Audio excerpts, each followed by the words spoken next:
Dia da Liberdade de Impostos será no próximo dia 30, anote aí. Você sabia que um carro custa aproximadamente, assim, fazendo o cálculo, aproximadamente 30 mil reais? Um carro de 30 mil reais poderia ser adquirido por 19 mil reais se não fosse aplicados impostos sobre ele. Por exemplo, com a gente o presidente da Associação da Classe Média, Aclame, Fernando Bertual, que nos ajuda a entender como funciona o Dia da Liberdade de Impostos. Boa noite, seja bem-vindo. Boa noite, Luiz. Boa noite aos teus telespectadores. Seja É bem-vindo. um prazer estar aqui, passando um recado do que vai ser o dia 30 de maio. A Aclame começou o Dia da Liberdade de Impostos em 2005. Sim. E fez durante muitos anos, e nos últimos tempos quem estava comandando esse processo era o Instituto Liberdade. Uhum. E nesse ano nós estamos promovendo juntos, né, com o apoio da Sulpetro, e principalmente da Sulpetro, da Federação, do Livres, do Instituto Atlantos, do Instituto de Estudos Empresariais e da Federação. Sim. Então, é um evento que é um evento educativo, né? Nós queremos mostrar à população quanto custa um litro de gasolina sem tributos. O pessoal lembra bem, alguns postos, né, distribuem senhas para organizar. Isso. E o pessoal acaba colocando a gasolina sem imposto. Neste ano nós teremos 27 postos, com 1.000 litros cada posto. Tá. E 1.000 é o mínimo, eles podem, na medida do posto quiser, ele pode aumentar isso, mas o normal é ele ter 1.000 litros. Serão 50 senhas, portanto, 20 litros por pessoa. Sim. Né, a partir das 7 da manhã. Perfeito. Começa a distribuir a senha, distribui 50 senhas, claro. Ok? A pessoa vai abastecer.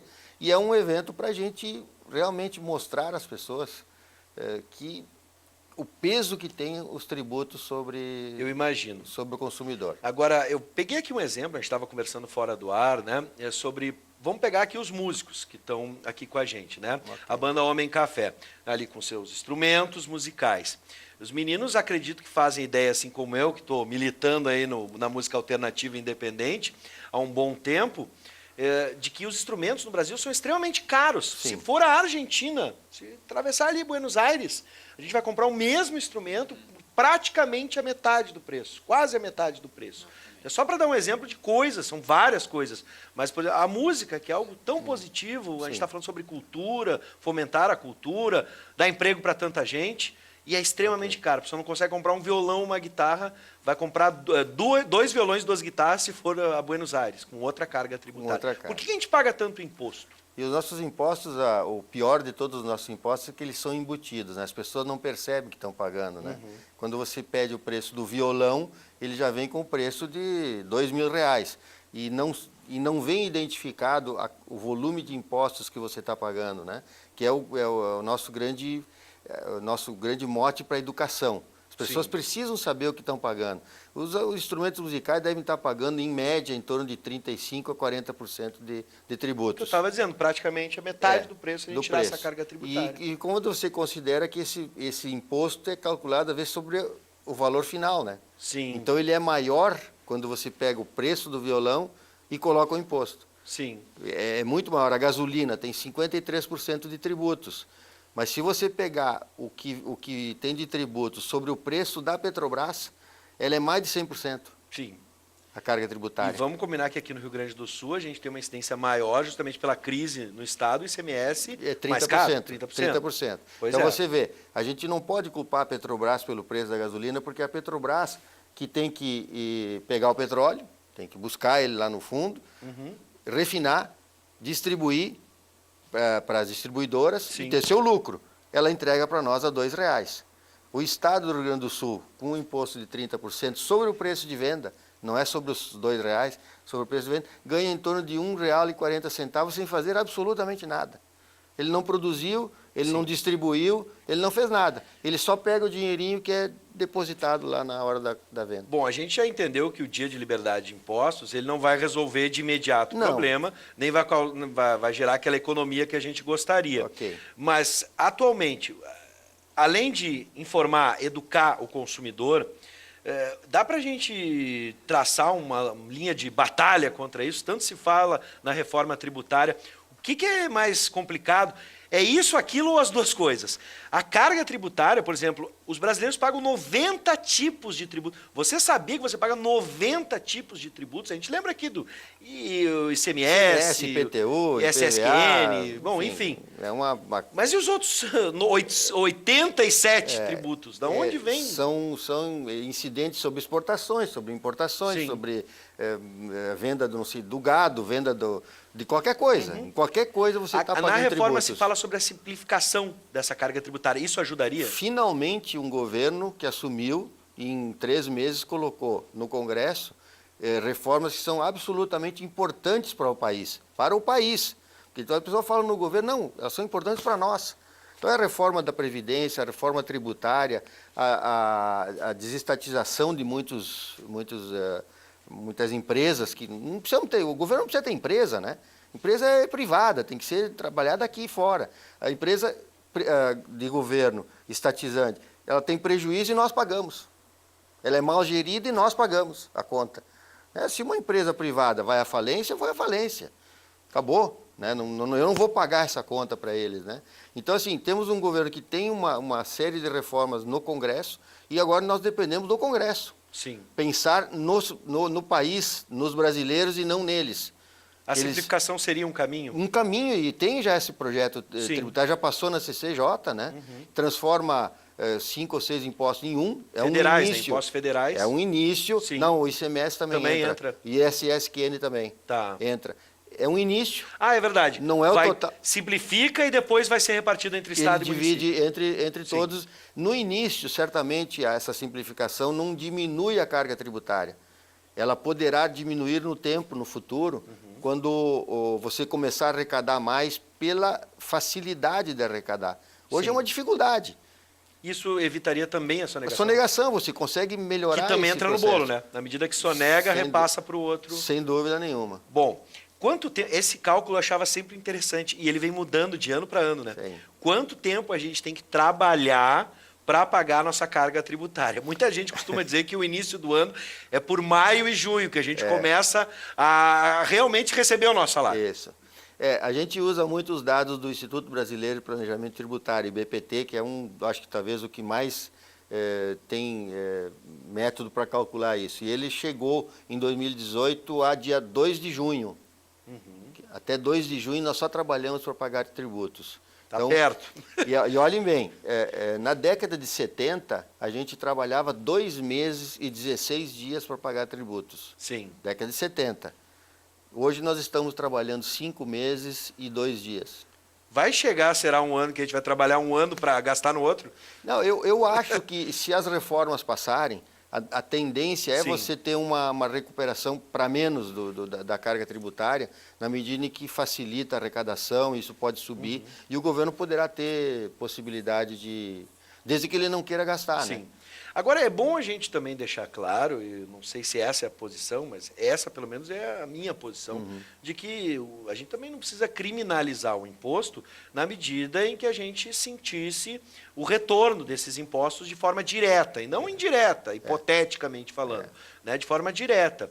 Né? Então, até para a gente estabelecer esse tipo de visão, porque senão parece que ele está sempre sendo assaltado. E não é isso. O Estado precisa de uma carga tributária para manter alguns dos seus serviços. Mas principalmente, Luiz, é óbvio que algum imposto a gente tem que ter, né? Sim. Imposto já o nome já diz, né? É imposto imposto para nós, né? Claro. Mas a gente tem, obviamente, que ter alguma carga tributária. O problema é o retorno, realmente, né? Nós somos o 13º país no mundo em carga tributária. Sim. E entre 30. Tá. E o 30º em retorno. Sim. Nós estamos no meio do caminho na Claro. arrecadação. Tem países que arrecadam mais, mas te devolvem. Sim. E nós somos o último desses 30 a devolver. Então, assim, o nosso grande problema é justamente que nós não recebemos o retorno devido, né? Na verdade, deveria, não sei se o senhor concorda, mas ter um equilíbrio, né, entre uma carga tributária eficiente e justa, né, e com aplicação e uma gestão de recursos melhor. Melhor. Você poderia, por exemplo, eu não precisaria, se eu não precisasse pagar a escola privada, ou uma universidade, ou um plano de saúde. Então, vejam bem todos os ouvintes, a gente até dia 30 de maio ou 2 de junho, trabalhou para pagar impostos. Depois disso, você tem que calcular o tempo que você paga a sua escola particular, o seu plano de saúde particular, Sim. a sua segurança privada que você tem que pagar. Então, se você vai somando isso, o IBPT chegou a setembro. Sim. Se a gente for pegar na base do que se pensa do Estado. Exatamente. Segurança, educação e saúde. Né? Garantias até mesmo da Constituição. Né? Com esse gasto você vai até setembro só trabalhando para o governo. Eu quero mostrar para vocês aqui, está disponível no nosso site, www.ubratv.com.br, a lista dos postos de gasolina. Ó, no dia da liberdade de impostos, 27 postos de combustível no RS venderão gasolina a R$ 2,50, tá? Então aí está a lista com todos os postos da região metropolitana para que você possa fazer, então, participe nessa mobilização. Por favor. Lembrando que, claro, as pessoas que estão lá querem uma gasolina mais barata e tudo, mas mais importante que a gasolina é participar da mobilização. Isso. Mesmo que não enche o tanque. Isso, não. Né? É 20 litros, mas acho que dá para ter uma noção do que é. Seu Fernando, outros estabelecimentos podem participar ainda da ação? Dá tempo? Podem, de alguma forma, contribuir? Talvez até amanhã ainda algum posto que ainda... É uma dificuldade de levar materiais e tudo. Que é um material tem gráfico, banner, tem alguma coisa, senhas e tudo, né? Até hoje ainda tinha algum posto ainda querendo entrar. Eles estavam tentando ajustar lá para ver. Se alguém tiver interesse, entre em contato com a gente e nós vamos tentar solucionar. Sim. Quanto mais melhor, né? É óbvio, sem dúvida. Mexe mais com a população, né? E aqueles que estão nos assistindo, que se identificam com o posicionamento da Aclame, como podem contribuir e até mesmo outras ações que a Aclame planeja ou está planejando ainda este ano realizar, não só relativo à carga tributária, mas outras ações da Aclame, quem quiser ajudar. Não, hoje, quem quiser conhecer um pouco da Aclame, está no Facebook. Tá. A Aclame... facebook.com/Aclame. Aclame, tá? Vai encontrar a Aclame lá no Facebook. E nós estamos, é novo, nós estamos começando a botar material lá dentro, informações. Provavelmente vocês vão ver a campanha que nós gostaríamos até de estar em jornais e tudo, mas é uma questão financeira, às vezes, que não dá para fazer, mas toda a campanha está montada. Quem acessar o site da Aclame ali no Facebook vai entender isso. Nós vamos colocar todo o nosso histórico desde 1999. São 20 anos já 20 de Aclame. anos. A gente está vendo agora a fanpage da Aclame. Agora em junho, faz 20 anos. E aí nós vamos ter um histórico da Aclame, nossa história, enfim, uma nuvenzinha lá, né? E as pessoas podem participar, podem ver as relações, ver a campanha, se engajar nas campanhas. Se engajar, curtir a Aclame ali, nos deixar um recado. Além da carga tributária, outros focos de ação da Aclame, outras demandas? A Aclame começou com uma demanda diferente, tá? A Aclame começou com uma questão mais política, né? Nós estávamos mais envolvidos em ouvir a política de uma forma geral, né? Não os políticos especificamente. E nós trouxemos candidatos à presidência, vereador, na época governadores e tal. Depois nós entramos em 2005 na fase dos impostos e aí concentramos um pouco mais. Mas a gente tinha um programa educativo em Novo Hamburgo, durante a época do prefeito Foscarini, em que todas as escolas do município estavam dando aula sobre tributos. Sim. E foi excepcional. E ali a gente percebe que nós vamos ter que começar lá embaixo. Claro. Nós vamos ter que começar. Nós, os burro velhos, ainda temos uma resistência para as coisas, né? A criança não, ela está aberta.